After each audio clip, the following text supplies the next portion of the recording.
Mathieu Béliard. Vous êtes sur Europe 1, vous avez fait le bon choix jusqu'à 9h30, la matinale est prolongée, vous le savez désormais, vous retrouverez Philippe Vandel pour Culture Média juste après. Pour l'heure, je suis en ligne, en direct, avec Didier Arinaud, directeur général de ProTourisme. Bonjour Didier Arinaud.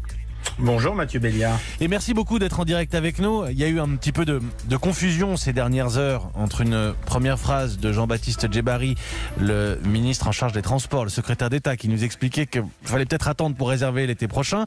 Elisabeth Borne ensuite, sa ministre de tutelle, nous renvoie vers les destinations françaises. Didier Arinaud, on est au début du mois d'avril. Est-ce qu'on peut sérieusement envisager de préparer maintenant des vacances pour l'été prochain ? Eh bien, écoutez, je pense que oui, on peut déjà commencer à préparer ses vacances pour l'été prochain.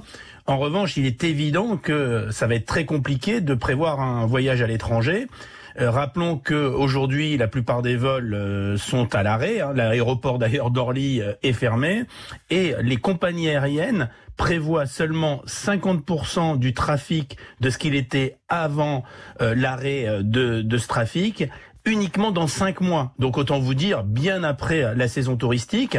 Et on sait que la chaîne du transport aérien, quand un avion se pose en France, très souvent ensuite il part en Espagne, en Italie. Et aujourd'hui, bien évidemment, ces compagnies aériennes ne feront pas voler les vols dès le mois de juillet. Donc il est préférable, souhaitable, solidaire, de prévoir des vacances en France.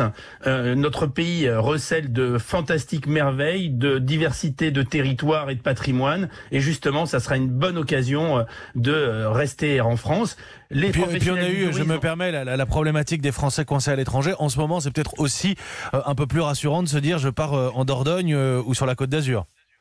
Effectivement, c'est beaucoup plus rassurant d'aller au Pays Basque, sur la côte de Granit Rose, sur le littoral d'Occitanie, que de choisir un séjour à l'étranger, d'autant plus qu'on ne sait pas quelles seront les conditions d'ouverture de ces pays aux Français. On ne sait pas s'il y aura des vols et par conséquent, véritablement pour cet été, si on ne veut pas prendre de risques, il est souhaitable de choisir un séjour en France. Ça se fera faire preuve de solidarité parce que nous n'aurons pas ou peu des 17 millions d'étrangers qui étaient venus dans l'Hexagone l'an passé.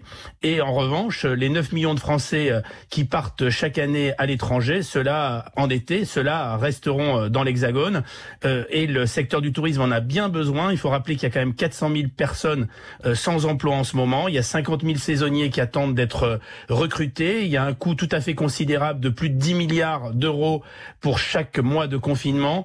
Donc, si on ne veut pas avoir des faillites en cascade, des territoires sinistrés, il est très important que de nos réfléchir à ça fassent aussi. preuve de solidarité, de la même façon qu'on doit être solidaire avec nos agriculteurs, avec nos producteurs. Exactement, c'est la même démarche. C'est la même démarche finalement que de prévoir ces vacances en France. Alors on va en parler.